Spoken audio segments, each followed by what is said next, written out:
Hi guys! Welcome to my vlog. Guys, ngayon yung lulutuin natin ngayon ay ang adobong pusit na may gata. Ayan guys, papakita ko sa inyo guys yung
ito guys, prepare ko na guys yung mga ingredients natin guys.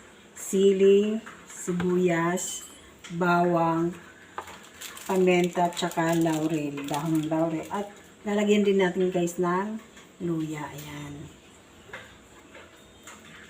Ayan, sipay ko na.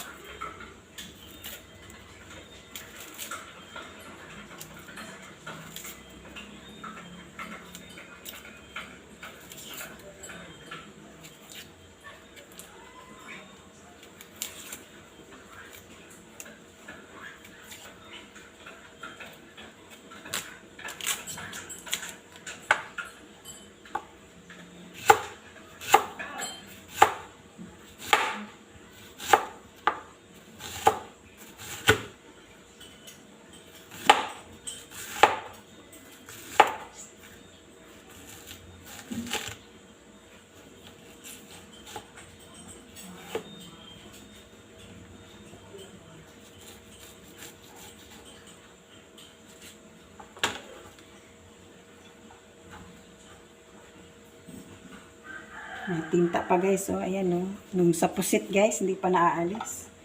Hirap alisin.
Ayan guys. Painitin muna natin siya guys, yung kawali. Okay na yan guys. Tsaka natin lalagyan ng konting mantika guys.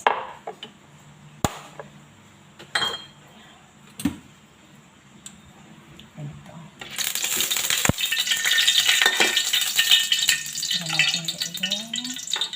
Lagyan na natin yung bawang.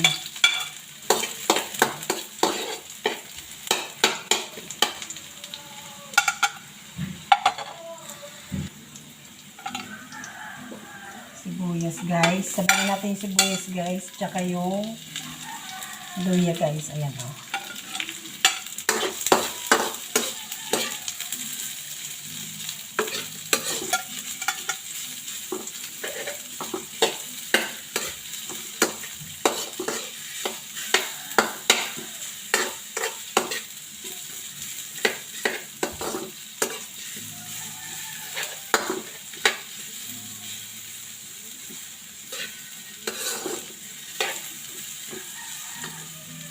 Kukunti guys yung lagay kong mantika.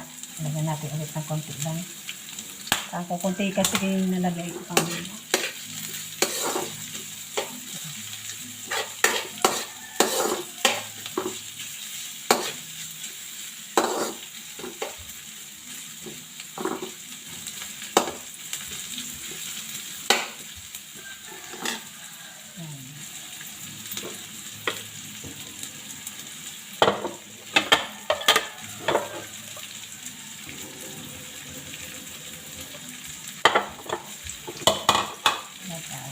lagyan na natin yung steak. Ayan.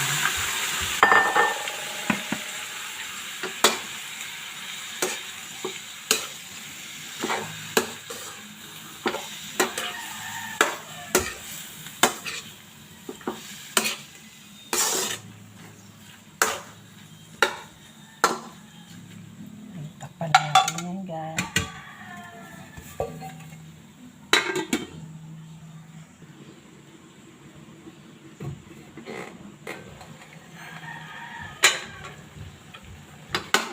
Magtutubig siya guys. Ayan. Bayaan muna natin siya ng oras guys na hanggang na yung tubig niya tumaba na guys. Para kumutili yung tubig niya guys. Bayaan lang natin siya guys.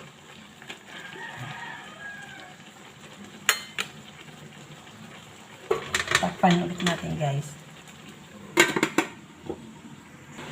Ayan guys. Habang nagpapakulo tayo guys. Bale ito na may gagawin natin. Yung gata guys. Yung unang gata guys. Ayan. Wala muna siyang tubig guys. Huwag muna natin siyang tutubigan.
Yung pangalawang gata guys, konting tubig lang. Ayan, okay na yan.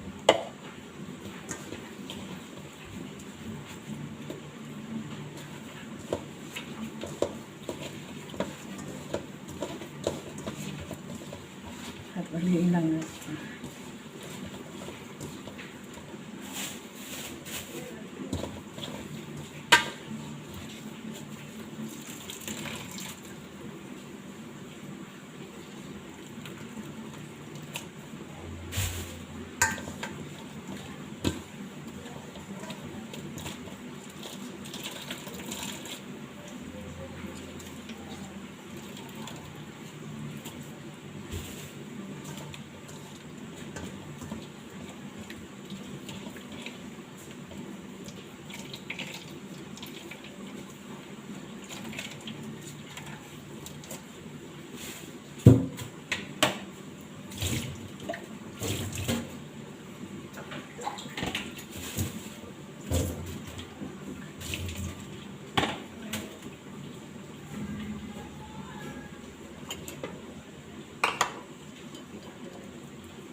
guys.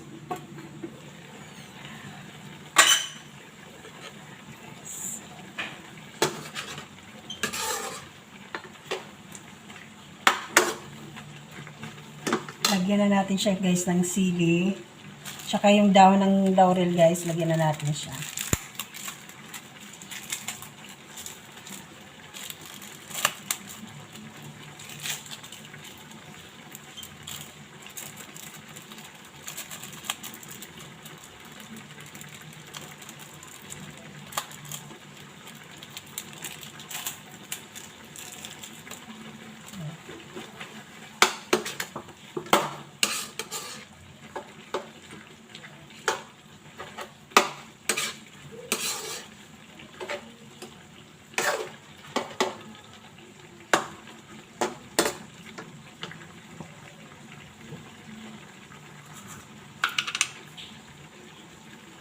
Lagyan natin ng asin.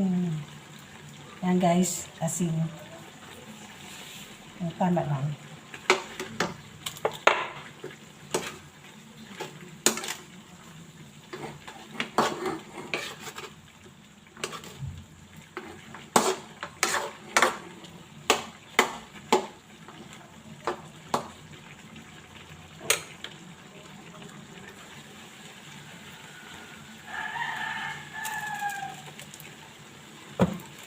Ayan guys, lagay na natin yung pang-dalawang gata guys. Yung pang-dalawang gata, ayan. So, lagyan na natin ng bitchin.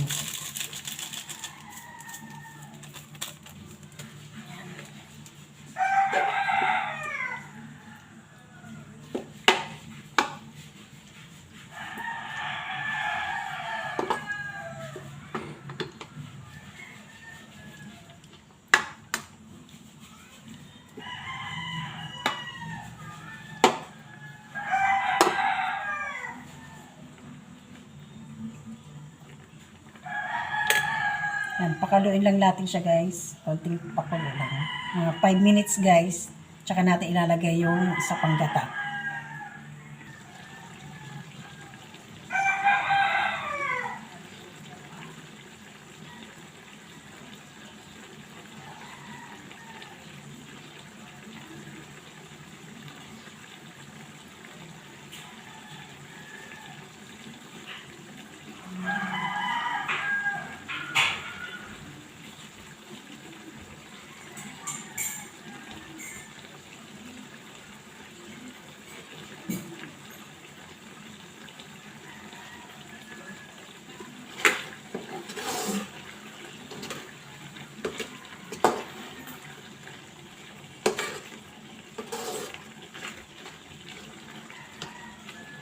Lalagay na natin yung pinakahuling gata guys. Ayan o.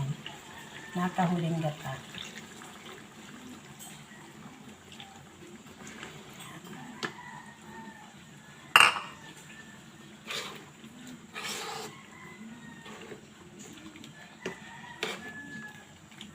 Ang sarap nito guys. Sabaw palang ulam na.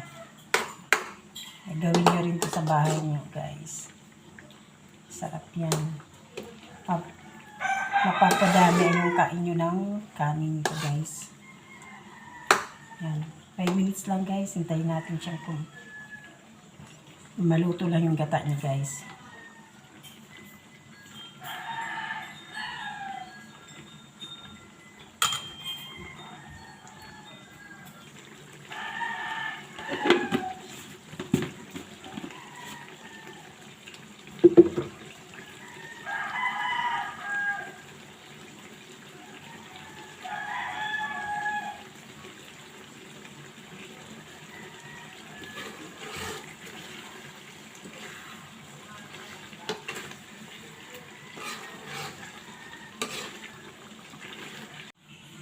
And guys, thank you guys for watching. Please subscribe and click the notification bell guys.